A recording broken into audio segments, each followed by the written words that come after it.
You will never get the things you want unless you are able to feel pain. You will never experience greatness. You will never achieve greatness if you are not able to feel suffering. Now, I'm not saying that you have to suffer. I'm not saying that you have to feel pain to achieve anything, but you have to be able to feel pain. That's the important part here. People are incredibly resilient. This is one of the great things about humanity. People can adapt to and handle the most incredibly difficult and trying circumstances. I can quote studies about this, but I don't need to. Just imagine people around the world, imagine the people around you who are suffering, and for the most part, they are okay. People can tolerate incredible pain. People can live in war zones. People can live on the street. Now, of course, I'm not saying that these people don't experience pain, but I am saying that we adapt to our circumstances. We adapt to this negativity, and it changes our baseline. We sort of go numb. And the best and easiest example I can give you of this is the phenomenon of shock. So if you experience tremendous physical bodily pain, if you get stabbed, if you get burned, you'll go into shock.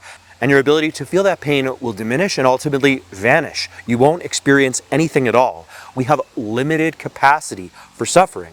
And this is one of our greatest strengths because it lets us bear things that would otherwise be unbearable. However, if you bear the unbearable, you also won't change. You'll be comfortable in suffering. This idea actually lies at the heart of Buddhism, where Buddhism practices and teaches that desiring leads to suffering, because desiring leads to want, which leads to lack, which leads to suffering. It makes you realize the things you want and don't have, which causes you pain.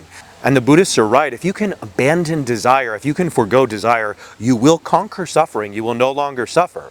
But the problem with that, of course, is that I like desire. I imagine you do too. There are things I want to accomplish, and I, in turn, recognize that that will necessitate suffering. I am not ready to abandon suffering because I still have earthly desires. I thought about this because I was having a conversation last week with someone who wanted to work with me. They had gained weight and they wanted to lose weight. They talked about how when they were in high school, they were in better shape and how they really liked and enjoyed their body. And so I asked them, how does it make you feel right now to live in the body you live in? When you think about the past, how does it make you feel?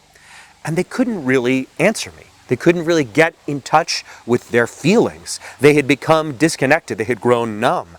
I don't know that they had overcome desire, but they had inebriated themselves. They had sheltered themselves from the pain they were experiencing. And because of that, because they were unable to experience suffering, they were unable to change and move forward.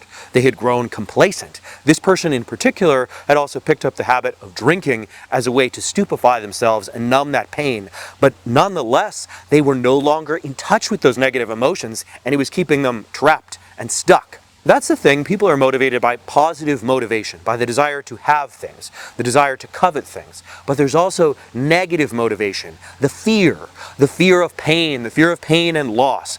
But if you can't experience that and inhabit that and really understand the things you lack, you'll be far less likely to move forward and to change. You have to be willing to experience pain if you want to change. Change is scary and hard. We are biologically wired to avoid change. Change is a threat. Change is a threat to homeostasis, to our ecosystem. And in order to confront change, we need a reason.